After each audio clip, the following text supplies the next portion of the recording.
Fala pessoal, sou Mauro, economista do Porquê. Começa agora mais um episódio do Economista em Tudo.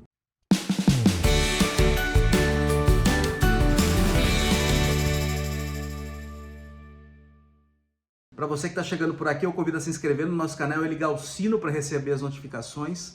Toda semana, 3 a 4 vídeos novos. E também a dar uma olhada no nosso site www.porquê.com.br, tem bastante conteúdo escrito lá.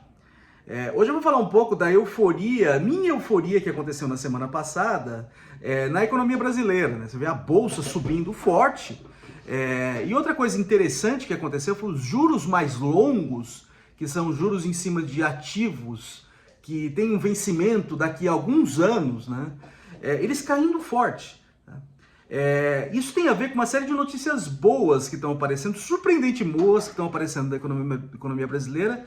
Em particular, um crescimento acima do esperado e principalmente quando a gente olha na semana passada, a inflação vindo abaixo do esperado.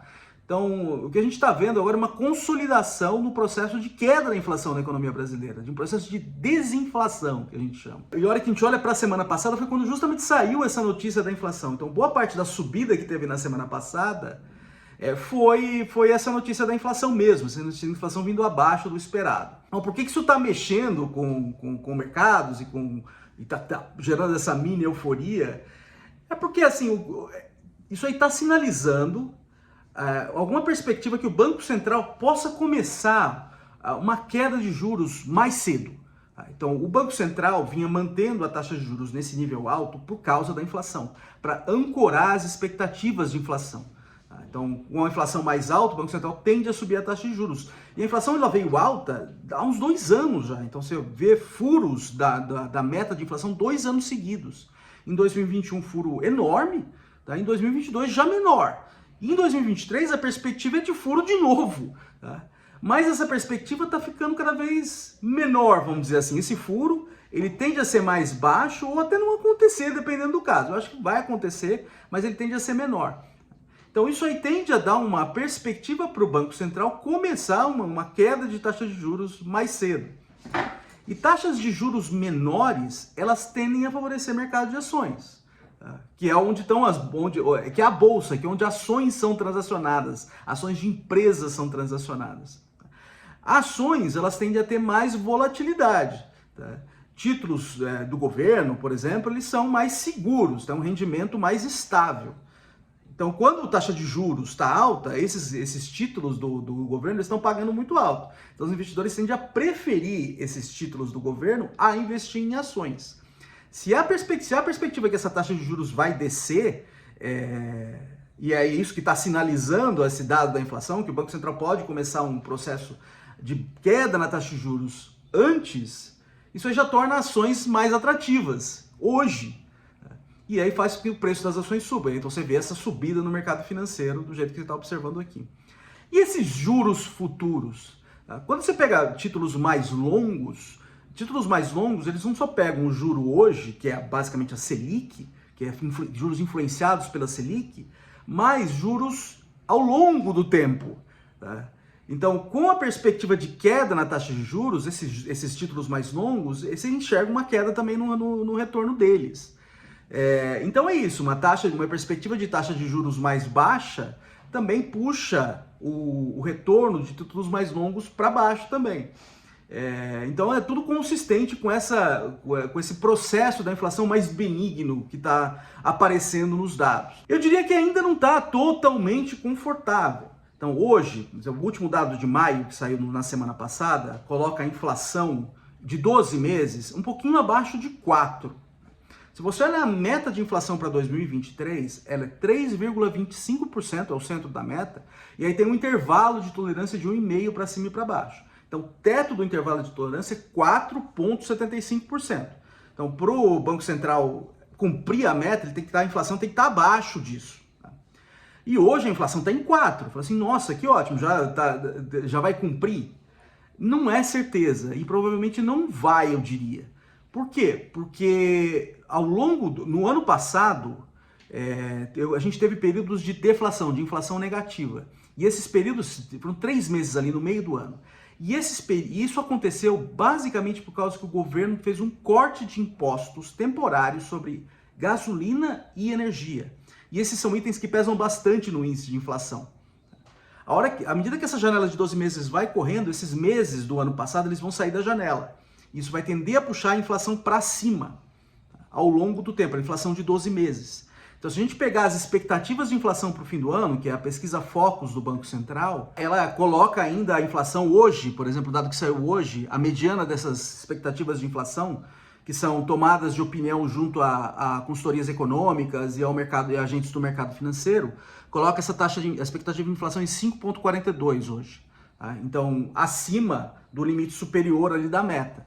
Então, ainda hoje, ainda que a inflação esteja caindo num processo benigno, ainda hoje se espera que essa meta de inflação não será cumprida. Mas, a hora que a gente olha para o dado da expectativa em relação à semana passada, a gente vê uma queda forte. Na semana passada ele estava em 5,7, hoje já está em 5,4. Então reflete um ajuste dessas expectativas, que é justamente o que o Banco Central está buscando com o processo de juro alto, é reancorar expectativas para não deixar esse negócio descambar assim no longo prazo.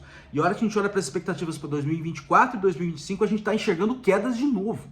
Então é um processo que está com cara de um processo de reancoragem, um processo de sucesso na conquista de uma inflação mais baixa, que ainda que isso tenha durado um tempo considerável. Então, com isso, em uma perspectiva, com a coisa andando, uma perspectiva que o Banco Central vai começar um processo de queda da Selic. Não dá para saber que se é na próxima reunião, mas em próximas reuniões já deve começar um processo de queda na taxa de juros. Outra coisa que está contribuindo para isso é uma melhora da perspectiva fiscal também. A perspectiva fiscal estava horrorosa no começo do ano. Assim, o governo tinha basicamente falado que ia retirar o teto dos gastos, ia colocar alguma coisa no lugar e não falava o quê.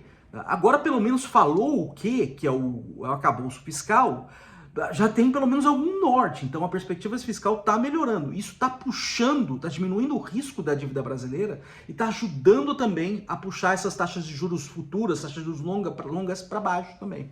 Então, essa é mais uma coisa que está contribuindo para puxar esse juro longo para baixo. Não é só a perspectiva da inflação mais baixa e o Banco Central baixar as taxas de juros, mas a queda no risco também da dívida brasileira.